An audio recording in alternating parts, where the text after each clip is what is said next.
मेरी मांग करोड़ों की है।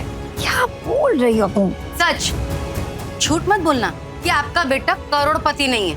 नहीं मॉम, ये सब बोल ही नहीं सकती, क्योंकि पूरा इंटरनेट कहता है कि शिवांश जीजू करोड़पति है। तो इनकी करोड़ों की जायदाद में से मेरी दी को चाहिए आधी जायदाद।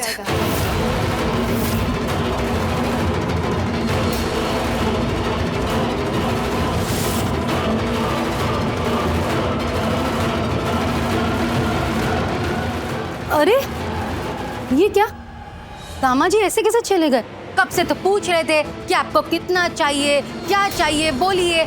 अब जब हम बोल रहे हैं तो सुनने को तैयार ही नहीं, निकल गई हुई। ये क्या बात है? खैर छोड़ो, मेरा कमरा कौन सा है बता ना। क्यों? उसे क्यों पूछ रहे हो कि उसका कमरा कौन सा है? अब मेरी बेटी हॉल में थोड़ी ना रहेगी, तो इसलिए उससे पूछ रही हूँ कि उसका कमरा कौन सा है। क्यों रहेगी यहाँ? मैं रहने नहीं दूंगी उसे। अरे क्योंकि अब तक पैसे नहीं मिले हैं और आप लोगों को तलाक चाहिए ना, आप पैसे दे देंगे तभी चली जाएगी। तब तक तो ये अपने कमरे में ही रहेगी ना। क्यों रहेगी यहाँ? क्यों रहेगी वो?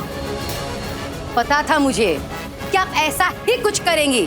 अरे अब तक तो मेरी बेटी को बहुत परेशान किया, बहुत तकलीफ दी उसे, उसका जीना हराम कर दिया।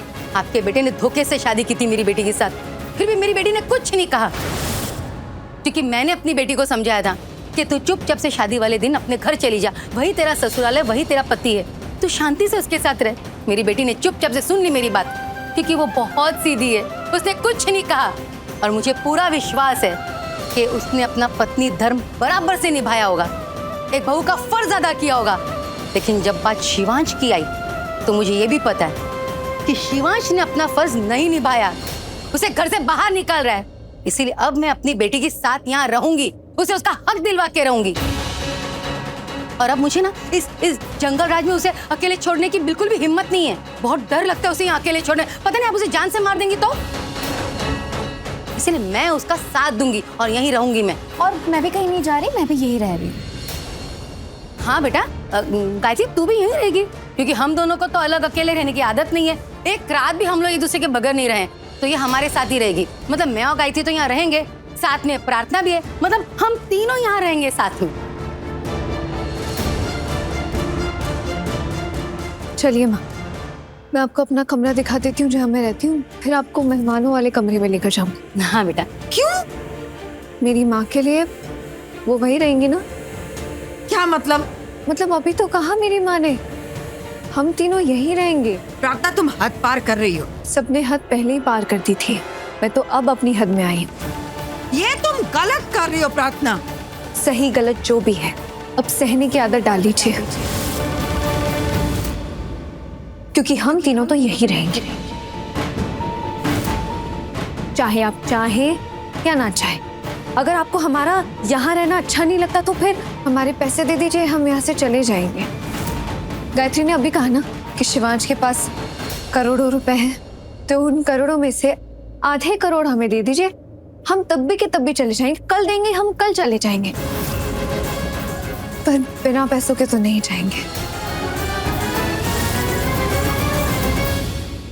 और वैसे भी आपने अभी कहा था ना सोनालिका के मम्मी पापा से कि मेरे बाबा पंडित है, मैं पंडित की बेटी हूँ। अब अगर आपने कह ही दिया है कि मेरी माँ, मैं और मेरी बहन आपके यहाँ तीज त्योहार की अच्छी तैयारियां करते हैं, तो फिर अब वही होगा।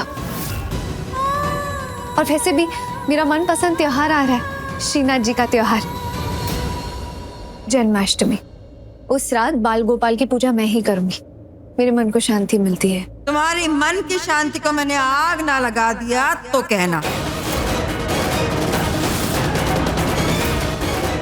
अभी बात करती हूँ शिवांश से, और तुम तीनों को इस घर से फिकवाती हो बाहर। Just wait and watch.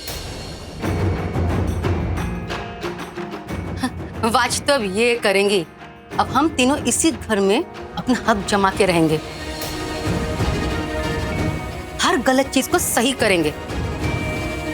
चल प्रार्थना बेटा, तेरा कमरा दिखा दे। आइए माँ।